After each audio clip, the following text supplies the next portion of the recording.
Welcome back, everyone, to the Houma Teambuilder Dynasty on College Football 25. We're in year 4. This was supposed to be our best year to date, but we were actually off to our worst start of the entire dynasty at 0-2 after losses to Georgia Tech and to Memphis at home to begin the year. In our first year as a 1.5-star school, we have our worst record in the first 2 weeks of the season.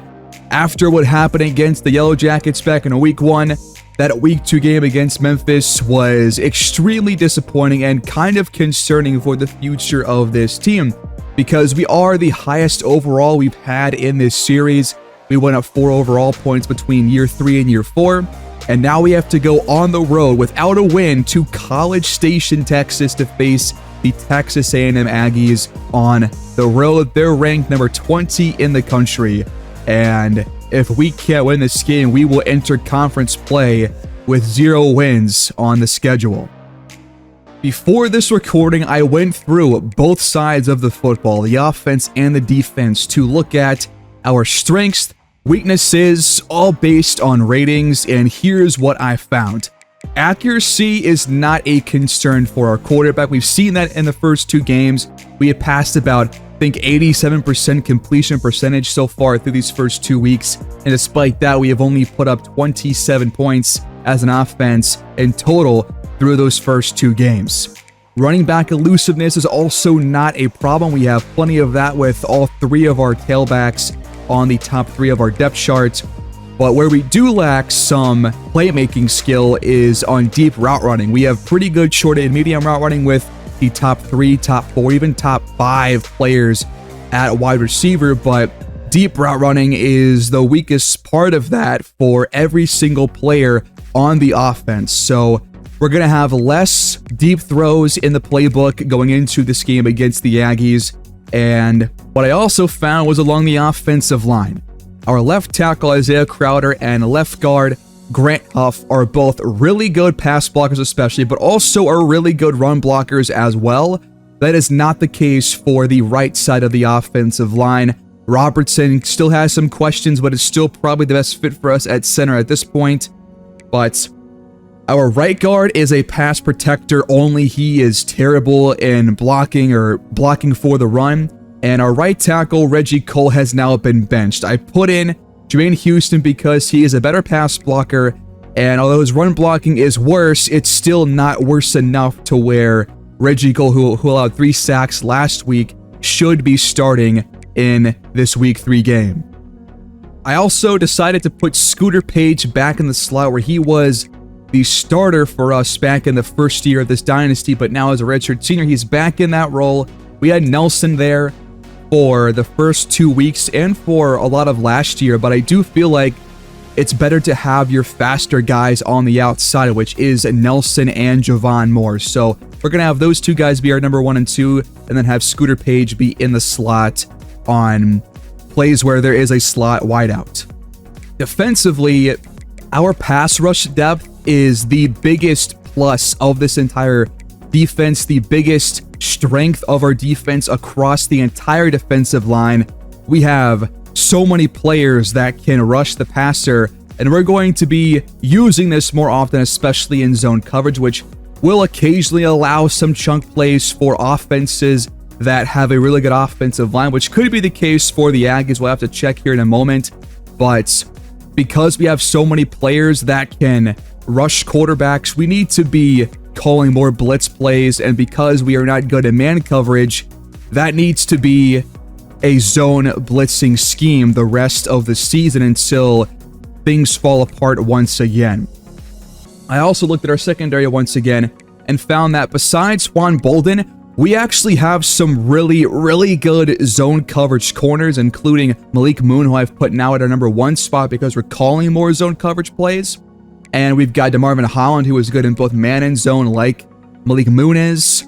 Randall Glenn, who we have not seen a whole lot of, he is number 39. He is a 99 zone coverage corner, just like Dakota Mills, who will still be the number 5 guy on our depth chart because he still gets playing time there. But I think because Juan Bolden still has kind of top tier speed for our secondary at least, I think it makes sense to keep him there in the top 4.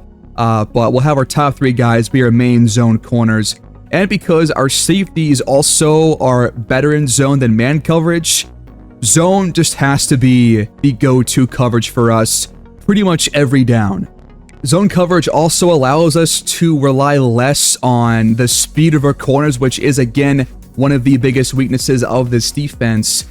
I have made some more adjustments to our defense depth chart as well, with John Decker becoming the rush right end because he has the highest power moves of anybody that is eligible to play this position, and he has really good finesse moves, really good blocks, and I think he's a better fit for this than King Joseph Edwards or Underwood, who is our main pass rusher these past 2 seasons. So he will be just a bench guy for us, and John Decker will be a full-time starter unless he is just, out of stamina and just needs a couple plays of rest.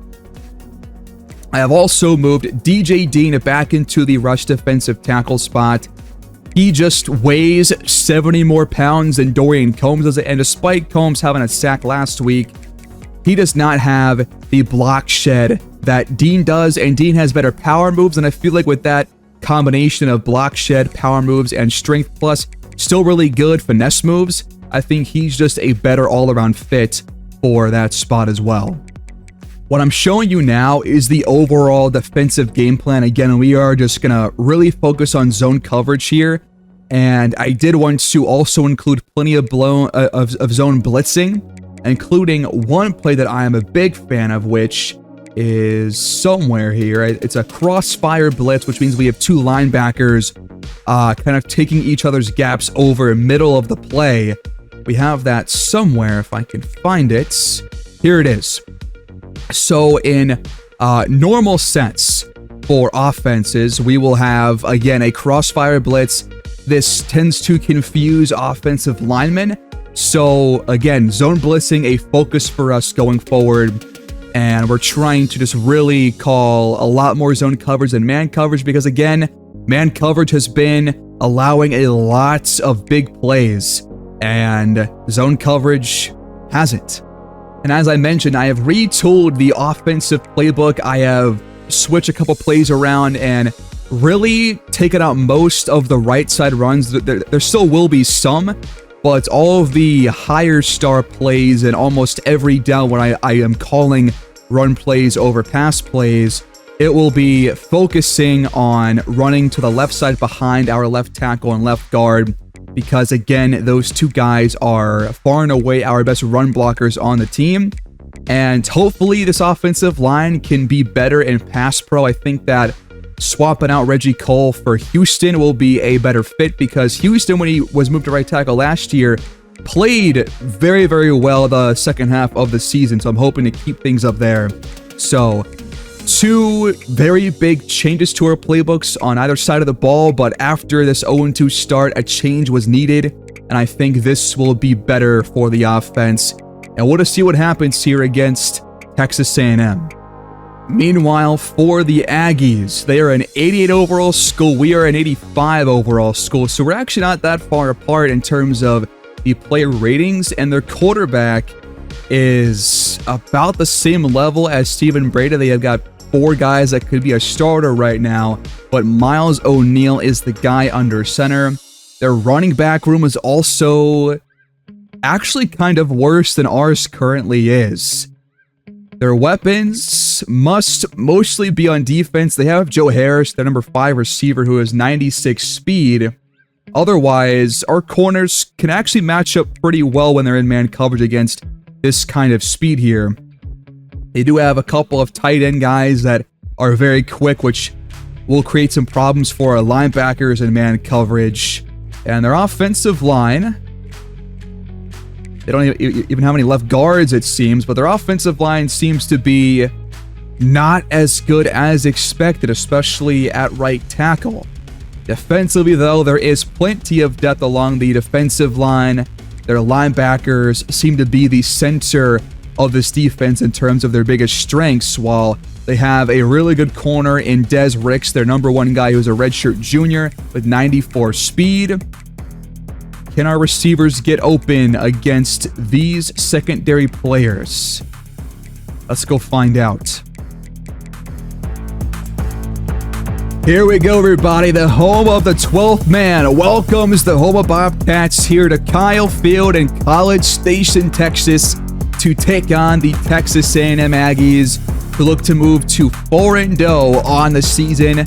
Houma looking for their first win and a big upset win. This would be our pretty much best win of the entire dynasty if we end up with the victory. That's going to be a new offensive look, a slightly tweaked defensive look as we come on the road 0-2. And kickoff is officially underway here at Kyle Field. Aggies will start with it. Returned from the 5 out to the 23-yard line. And out comes Micah Teese, I guess their offensive captain at wide receiver. Their quarterback is O'Neal. Their running back is Manny Miles, wearing 22 out there. 1st and 10, they will hand it off to Miles, and he will get upfield for a gain of 7. Back to the ground they go, left side run, and he breaks a tackle from Shakir Pounds, and it will get first down yardage. Could have been dropped for a loss, but Pounds does not make the tackle in the open fields. Now in the pistol, sticking with the ground game, and now Ben Laney comes off the edge and makes that tackle for no gain.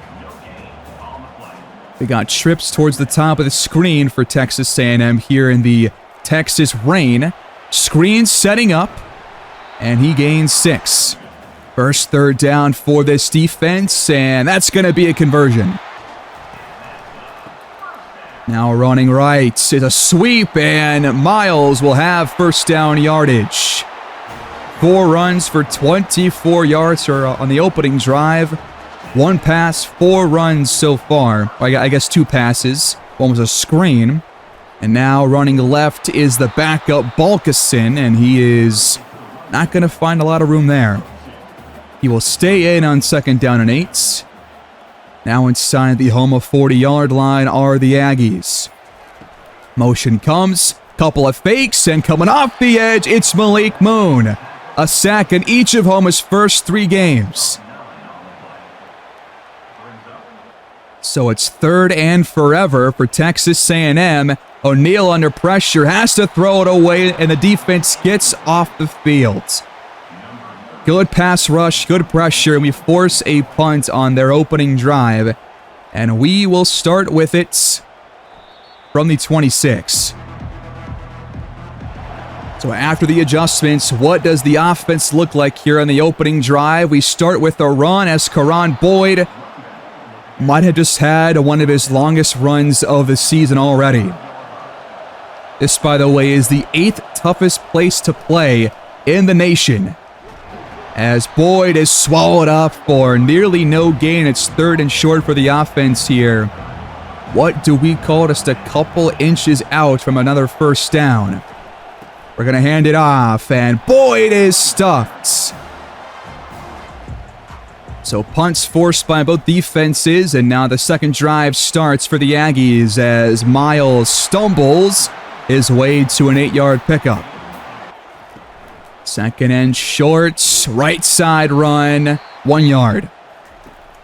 Now to throw, a 5-man rush. The pass is caught on a dive. Bit off target there from Miles O'Neal, but his receiver made that athletic play to keep the drive going. Now back in plus territory, they give it to Balkison, and he is not going to get a whole lot there. Delayed give, and Manny Miles is close to a first down, but it's going to be 3rd and short. Very run-heavy offense so far for Texas A&M. Can our defense force a second punt? This run is not going to get to the sticks. Shakir Pounds made that tackle in the open field, and we will get off the field once again. That punt will go out of bounds. Oh, that's a great punt inside the 5. And the offense will start pinned at the 4. Here we go. Steven Breda will give this to Karan Boyd. Left side run, 3-yard pickup. Now on the draw, there's some running room. That's going to be our first down. It's Karan Boyd breaks one loose. He's got daylight ahead. Being tracked down. Can he get to the end zone? He breaks another one. 93 yards for Karan Boyd, and Houma leads here on the road to College Station. I can't believe what I just saw. Is this what we can get running behind the left side? Karan Boyd hits the gap, powers through a tackle, and with a burst of speed takes off and runs straight to the end zone from there. What a play! That is play of the year for the Bobcats already, man. A 93-yard touchdown, and we have a lead here on the road against a top 25 opponent. Do you believe that? What a play to give a jolt to the offense that was desperate for a score of that caliber. Now a flag comes in on the 2nd and 4 touch pass. It's going to be against the Aggies on an offensive hold. Needing 14 yards, they will hand this ball off to make 3rd down easier. They pick up 6, and now it's 3rd down and 8 here in the 2nd quarter. Aggies still looking for their first points. O'Neal pressured and throwing the ball away again. They will punt. A 2-score lead could be a difference maker in a game like this as we hand it off to the right side, and Karan Boyd is able to pick up 5 yards. He's already over 100, of course, with that big gain on the last possession. From the 43, Breda underneath, complete to Nelson. That might be Breda's first completion of the day after a full quarter and change. Comes off the clock, and now we are going backwards thanks to a false start. Motion here on 1st and 15. Pressure coming, and Breda can't get rid of it. Aggies defense brought pressure. Nobody picks it up, and now it's a 16-yard loss as that pass is batted down. Nearly picked off, and now we have an almost insurmountable 3rd down with 26 yards to gain. Breda backing up, checks it down to Javon Moore, who breaks 1 tackle. From the 29, they fake it to Miles, and O'Neal's pass is incomplete. Quick throw, dumped off and caught, broken tackle, but not a whole lot of extra yardage there. It's a gain of 1, 3rd and 9. Forcing a couple of tough 3rd downs is the Houma defense. We bring pressure because of a screen, and it's blocked well. 1st down for Balkinson. From the 44, they fake a handoff and go out wide. Another broken tackle, but now 2 defenders come over. And back-to-back 1st downs for the Aggies have them up to the Houma 43-yard line. Just over 5 to play here in the 1st half. They'll give it to Balkinson, but that run is swallowed up. He stays in, will get the handoff, and now has a running lane up the gut for another Texas A&M 1st down, their best-looking drive so far. O'Neal will hand it off on the sweep. Defenders there for a short gain. This game is going by fast because there's so many run plays being called, so time is just ticking away here. But another 3rd and long has come up for the Aggies. Can our defense hold these guys to a field goal? O'Neal, good protection, floated way out of bounds. Not sure what the idea was there from Miles O'Neal, but our defense will hold him to a 47-yard attempt. And the kick is up and good. Aggies on the board. Once again, a fairly low-scoring 1st half for both teams as we hand it off to Karan Boyd. And he's only going to gain 1 yard there on that play. Just before the warning, screen setting up. And it's not blocked very well. Screens have not worked at all for this offensive line. They have missed so many blocks already on those play calls. 5-man rush, and now caught up the seam. It's Karan Boyd breaking a tackle again. Huge pickup up to the Texas A&M 30. Big play, Boyd does it once again.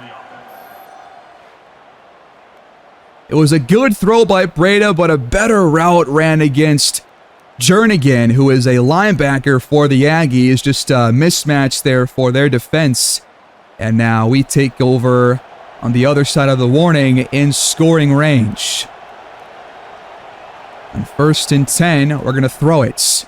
A screen again. Once again, blocked poorly. I got to take screens out of this playbook right now because we just are horrible at blocking for those.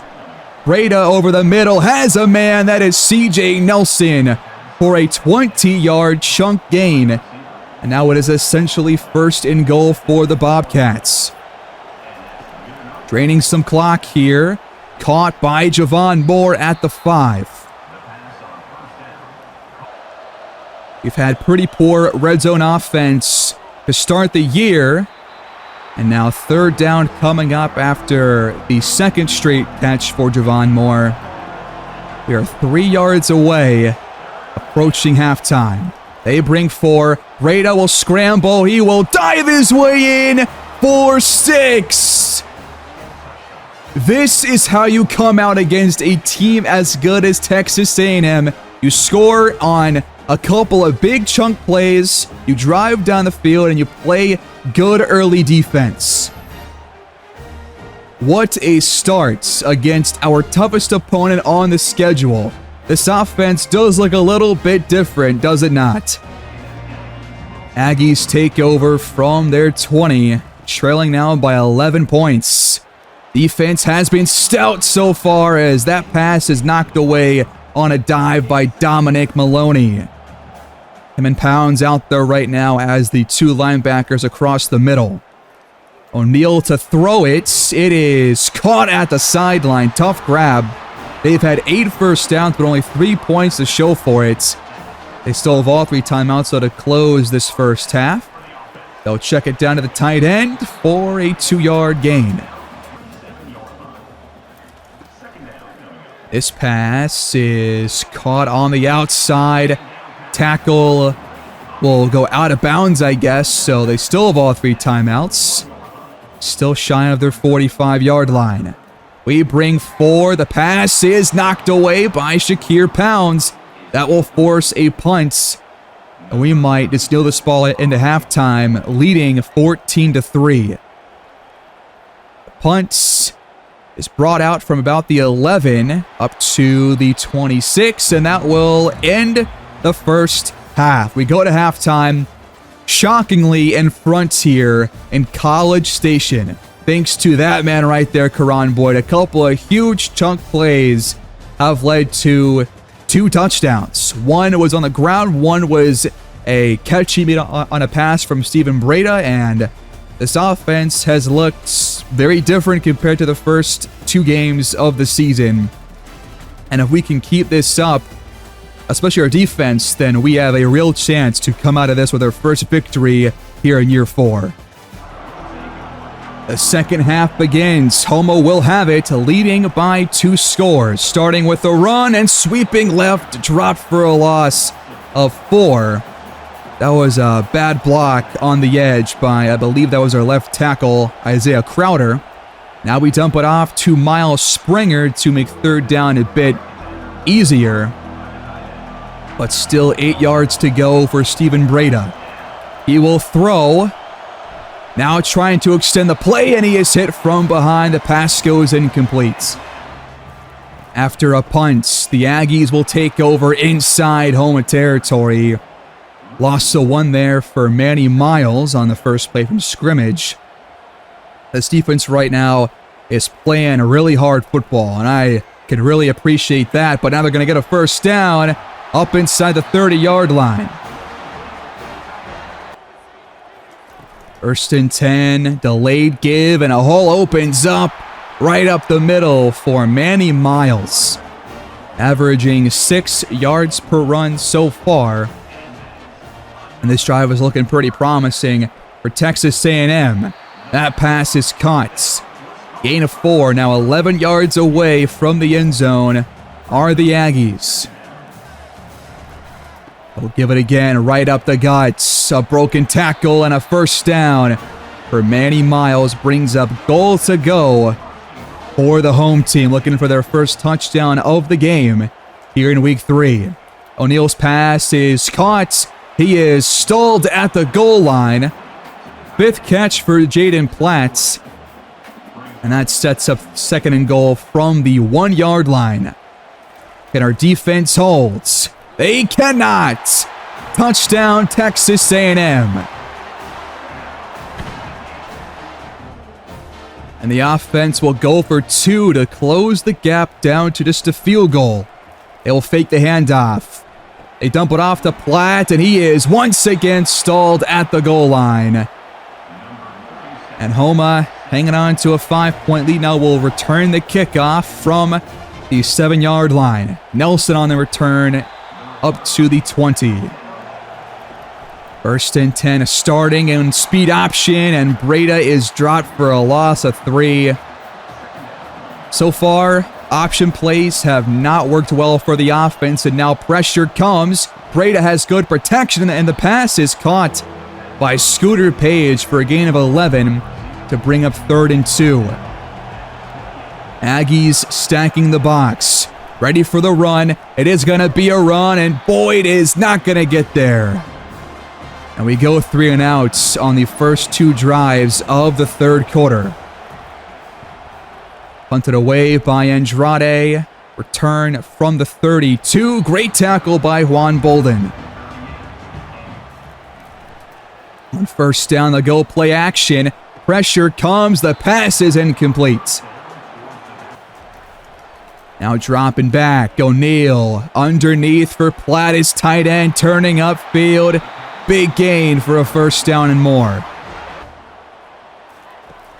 From the 41, sweeping to the right. Defense all over it this time.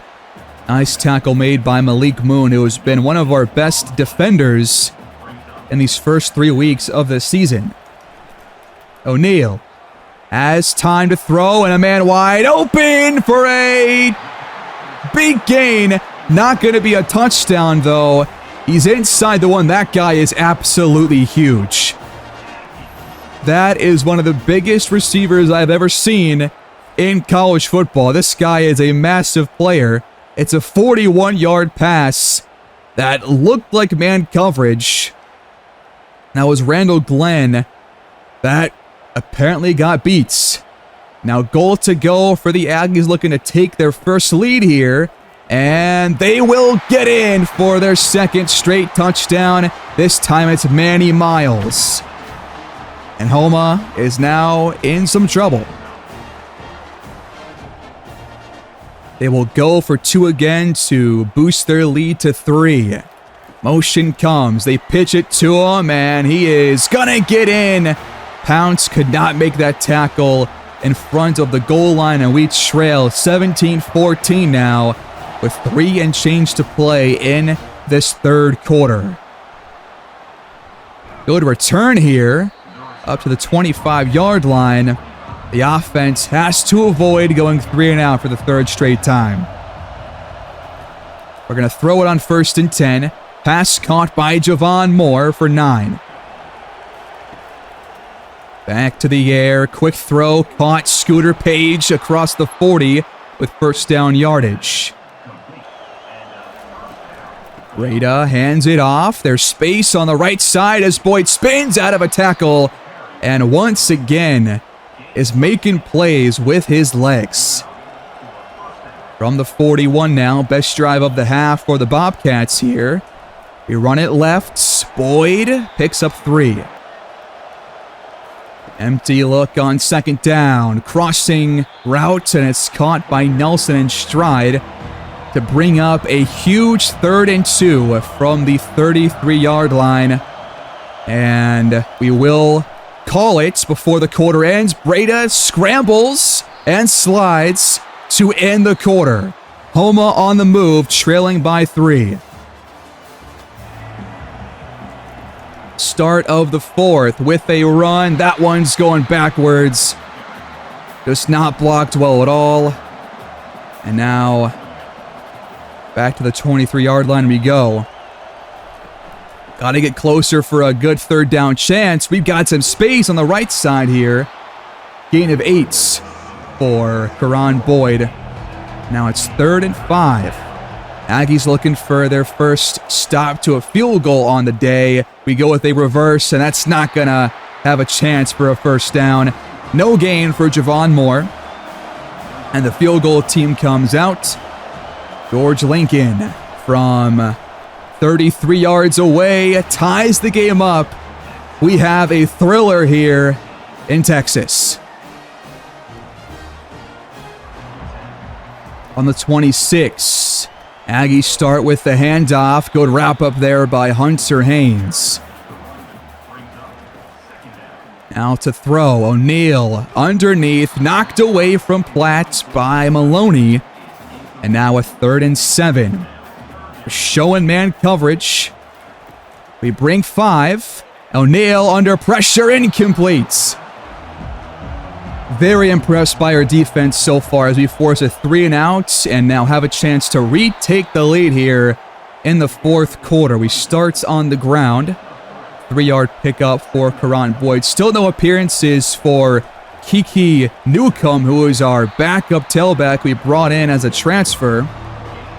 And now after a short run, it's 3rd and 6. Empty look for Breda. They bring 4. Breda backing up and caught, but a yard short of the goal of the line to gain. And we have to punt the ball right back to Texas A&M. But they hit our punter, just spearing Nick Andrade on the kick. Oh man, what a huge mistake by the Aggies. And now from the A&M 45, we give it to Boyd. A hole opens up, gain of 10. 6 minutes left to go in the 4th quarter. Underneath and caught, pointing out blockers. Nelson with a 21-yard reception. And the Bobcats are once again driving down the field. We go fast and we go empty. 1st and 10, 5 wide. Breda brings in more on motion. Crossing route, and that ball hit a helmet.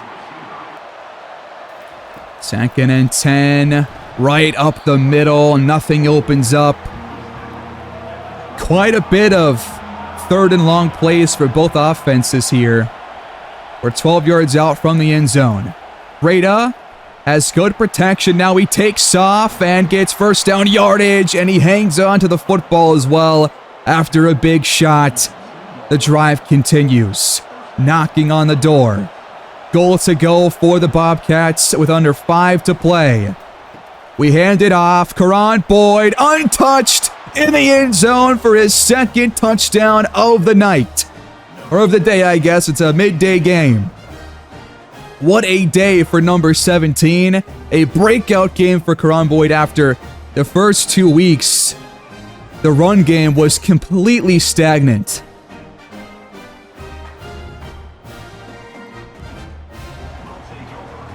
.418 left to go for the Aggies to mount a comeback. Now trailing once again.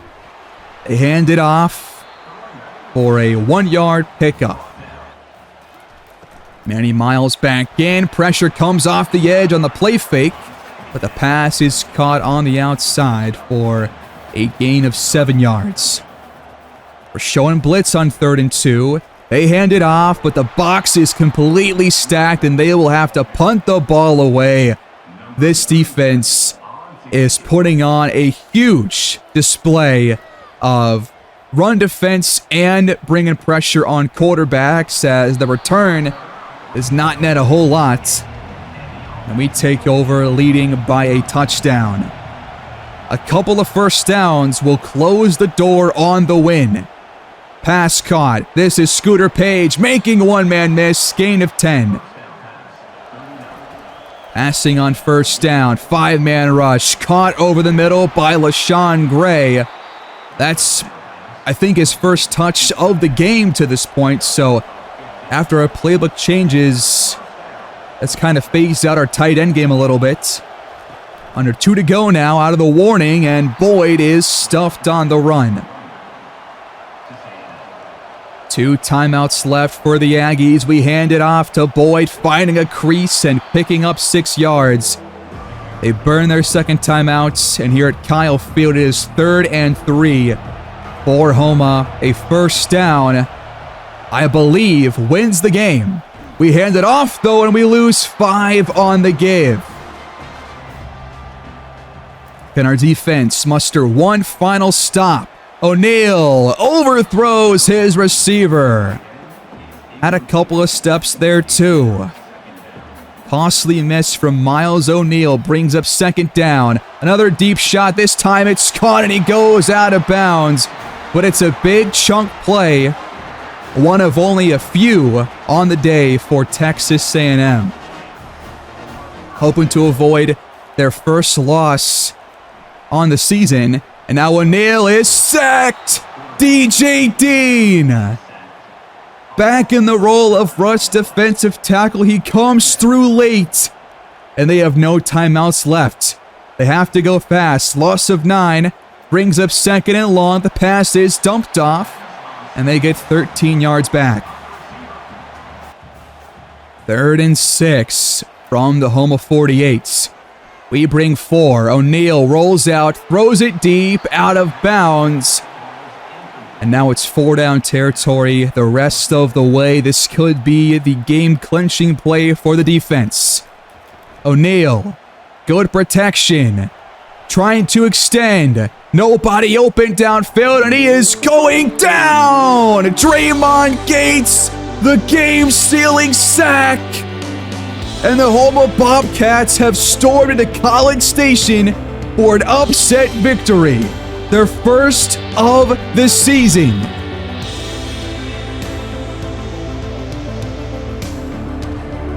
Victory formation for Steven Breda and the offense.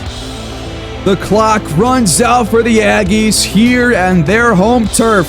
And the Bobcats are 1-2, a huge victory for the Year 4 resume. Number 20, Texas A&M has fallen at the hands of Karan Boyd and the Houma Bobcats.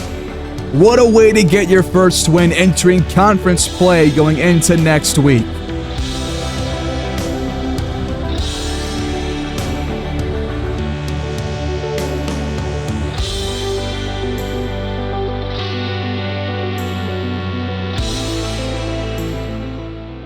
I was going to say to not put too much stock into a game against a team like this if we were to lose this game. But to win this one on the road, especially after the first 2 weeks of the year, what a win. Pass defense was way better than our first 2 weeks because we had constant pressure on O'Neal. Our lowest passing yards allowed so far on the season, 17 for 28 passing.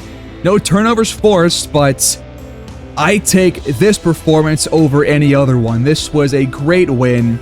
Run defense was not great, but we did still have a couple of nice run stops, especially on some key 3rd down and short runs. Had a couple of big plays allowed, but none for a touchdown. Close to it, but not quite. And we finally got Nelson more involved. We saw Javon Moore have a couple of key grabs. A big one by Karan Boyd to set up a touchdown drive. And despite a low yardage passing day, Breda continues to impress. 17 for 20 passing, 85 completion percentage, 9.4 average per attempt. Can't complain with those numbers. Rushing wise though, breakout game for Karan Boyd. That huge 93-yard gain for a touchdown was the game-changing play. That was the first score of the game, and it really opened the door for the rest of the offense to get more involved. And this offensive line allowed no sacks in this game. I think we have a true offensive line here with Cole Kane, Isaiah Crowder, Grant Huff, Robertson and now Jermaine Houston in place of Reggie Cole at right tackle. Against a defense like this, that is a very impressive feat to not allow any sacks on your quarterback. We picked up 3 sacks in this game, but had plenty more pressures to go along with it. And what a win to get our first on the year. That is going to be one to remember the rest of this dynasty for sure. We enter Week 5, coming off the Week 4 bye week, now facing James Madison on the road. A rematch of last year's really close game where they beat us 31-24 in Houma. Now it's time for us to return the favor at Bridgeforth Stadium next time around. For some reason, I still don't get these recruiting pop-ups, but we do have our first 2 commitments of the season. Our first 4-star commit is Henry DeVries, that zone corner that is a 4-star gem with 98 speed. We have waited multiple years for a player like this, and finally we have a guy that can go toe-to-toe with speedy wideouts and can give us really solid downfield coverage. A big get for the future of this defense. We also get a safety in Nick Bonet, another 4-star gem, 88 speed, 74 zone coverage. More of a run support guy, but still solid coverage ability, except in man coverage. And we're still battling for players like Chuck Carter and Alex Adamitis and Cade Schlotman, as well as Reggie Lamb and Santiago Carrizosa. So we are bringing in a nice handful of 4 stars, hopefully, and we'll focus on 3 stars once we close out these recruiting battles. I'm going to start to remove, send the house, and shift to hard selling on the guys that have us close to commitments. I will also schedule a visit for 4-star corner here, Chuck Carter, to appear at the Texas State matchup in Week 9. We're going to fill up hours on him. We will also schedule a visit for probably Carrizosa because we are second behind Notre Dame, who has the silver tier for the pipeline. And I would like to definitely send the house. Well, first we got to schedule a visit and then fill up the rest of those hours. He can come to the Week 12 game towards the end of the year, or I guess it's better if he comes earlier in Week 6 against the Georgia State Panthers.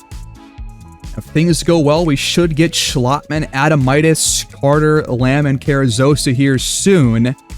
And then, of course, move on to 3-star defensive players and hopefully some offensive linemen as well. But what a win against the Aggies on the road. I think this offensive playbook is going to play a whole lot better against teams worse than them, so we should be seeing hopefully a better offensive display on the road against the JMU Dukes next time around, guys. One last change I'll make is to increase the quarter length from 11 to 12 because I feel like games are going by a bit too fast, and this will give us more plays, which will kind of more emulate what college football is actually like, where they're playing a lot more plays than players are in the NFL because of the fast pace. But well, that will do it here in this one, folks. Thanks for watching. As always, please like the video, subscribe if you're new, and leave your feedback down below. What do you think about this team now after the big upset win against Texas A&M? I'll see you guys next time. Take care. Have a great day.